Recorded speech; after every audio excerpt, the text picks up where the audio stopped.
Hello friends, I am Pradeep. Today I will be discussing about Agile user stories.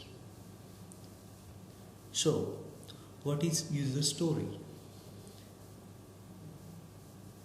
Any requirement which is to be built into the product or any expectation set by the customer or stakeholder from the product is called as a user story. If we are familiar with product backlog, here as shown in image,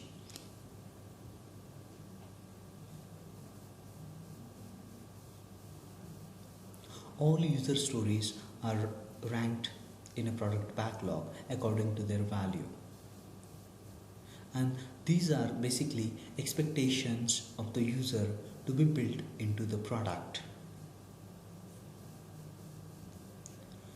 So, how we can define user story?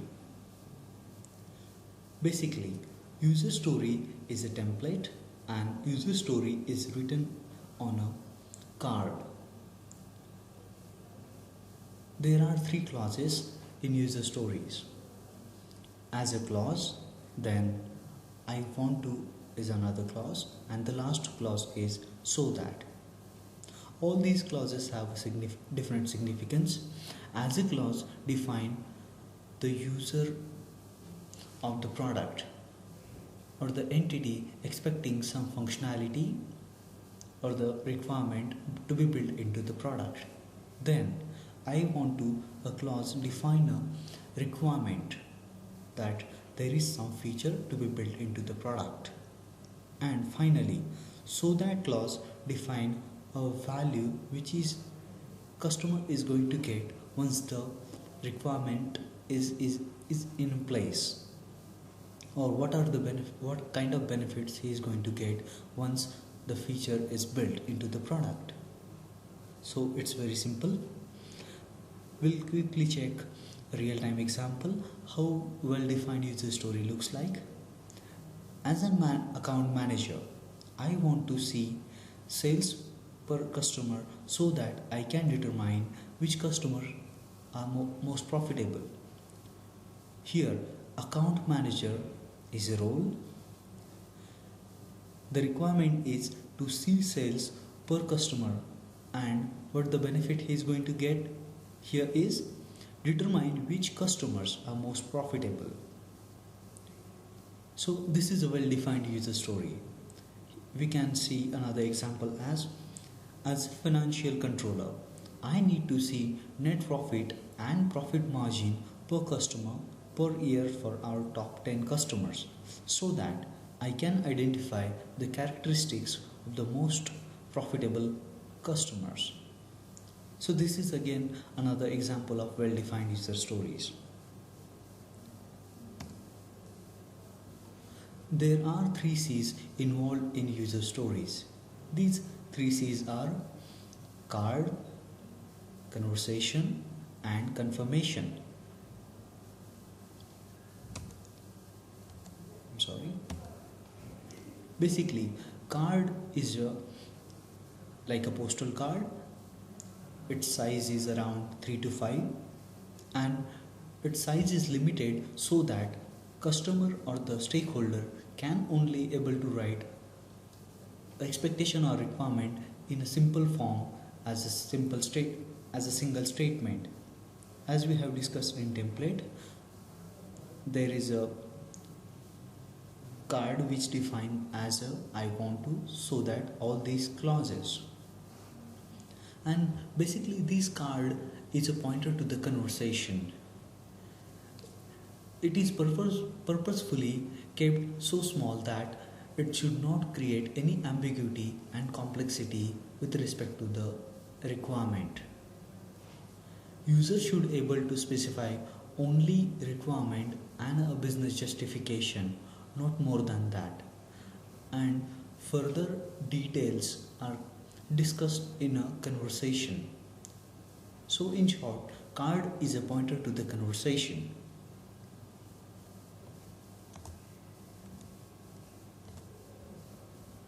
Conversation is an important part with respect to the Agile, as If you remember correctly, Agile values defined in Agile Manifesto as individuals and interactions are more valued than processes and tools.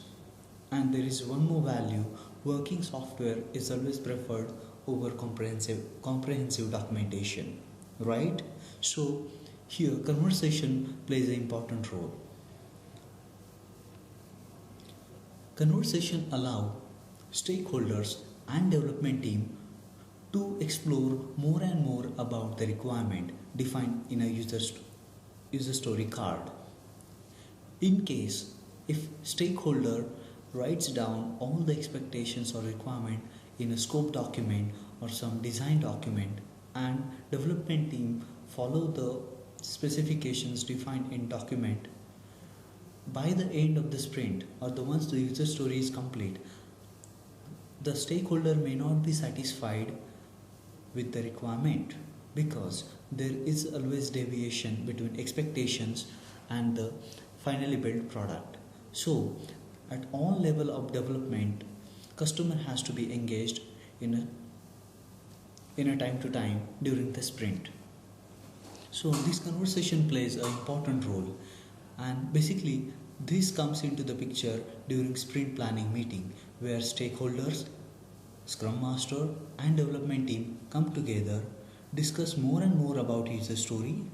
They try and understand what is the core intention or expectation out of user story, and development team try and uncover gray areas. They ask different questions or ambiguity. They share ambiguity with the product owner, and product owner provide all the requisite information with respect to the queries. So development team will get a clear idea about what is to be built into the product. And finally, confirmation, the third C. This confirmation plays a vital role in user story, as this lead to the conditions of satisfaction. What are the expectations of the customer once the requirement is in a product? There are some set of expectations that these should be fulfilled once the requirement is built into the product, and these are encoded as a conditions of satisfaction, or we can say acceptance criteria. This is well defined just backside of the user story card, and all the acceptance criteria are noted behind the card.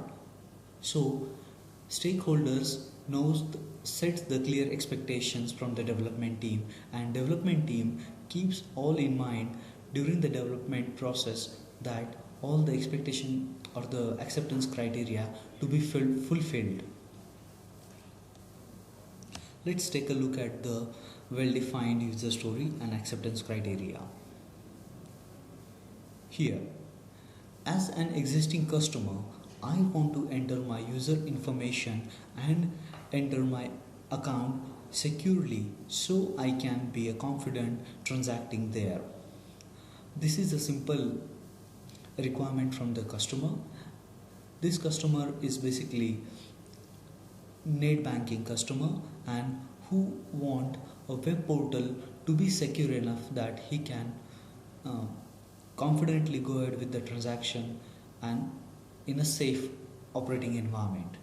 So acceptance criteria defined for user story, let's quickly check. Accept all existing user security information as required by IT user management standards. Allow access to alternate product logins. Authenticate per existing security rules, and etc. and etc.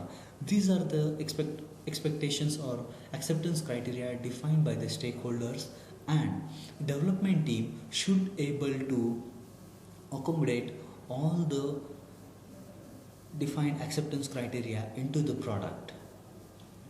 This acceptance criteria would be encoded as a script for a sprint review meeting. In sprint review meeting, which is conducted at the end of the sprint, where product owner will make sure that all criteria is met by the user story, and then only you would accept the user story.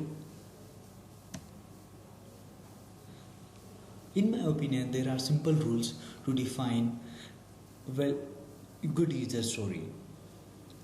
Rule number 1, keep it simple. In most of the cases, customer try accommodating multiple statement with respect to the one requirement, and that's where complexity is being introduced. User story should be a simple and single liner in my opinion, as there is a scope for conversation and to explore more about it, so it should not be more descriptive on a card. Then stress on what and not how. This basically happens in a case where user story is coming from architects, designers or business analyst, where these entities define what is user story and how it is to be implemented, and that leads to the more chaos, as there are restrictions imposed on development team how to implement it. But in that scenario, development team is not able to deliver a more quality or the well-defined acceptance criteria, as there are limitations on how to implement it. So it's better for a business analyst or the architect or customer to define what are the expectations. It's up to the development team how to implement the user story. Define relevant user stories.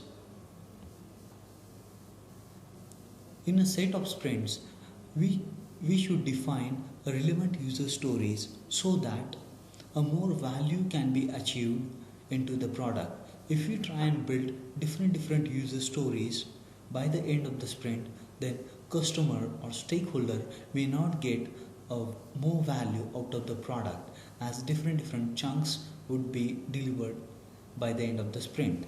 But if we deliver a set of user stories, can be called as an epic, which are relevant, so a well-defined feature or functionality is embedded into the product, and that is more usable for the customer, so there is more value into the product by the end of the sprint. So let's try and attempt that relevant user stories are picked up for the sprint. Then the last, write unambiguous user stories. This typically happens in case customer try defining multiple requirements in a single user story. That leads to the more complexity and ambiguity into the product. In my opinion, user story should specify one and only one requirement.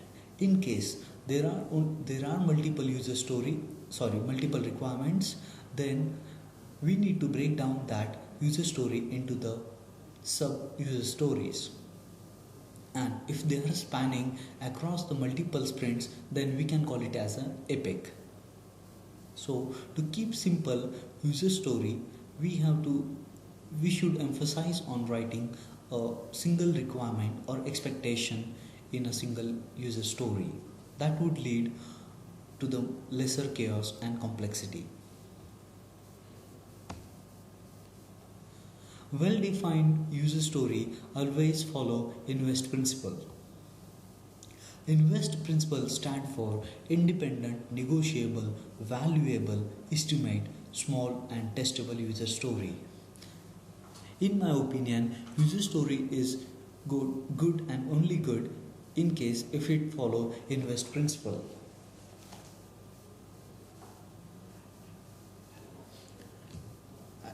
Just hang on for a minute. I'm sorry.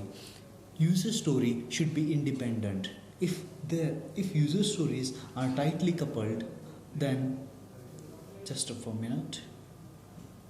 I'm getting a phone. I'm sorry. I'll pick it later. So, independent. User story should be independent, as if they are tightly coupled, then uh, then development team has to make sure that it has to be delivered in a given sprint, and in case if it is not delivered within a one sprint, then the actual product increment or shippable increment will not be able to deliver. So in that scenario, a customer may not get a value out of the sprint.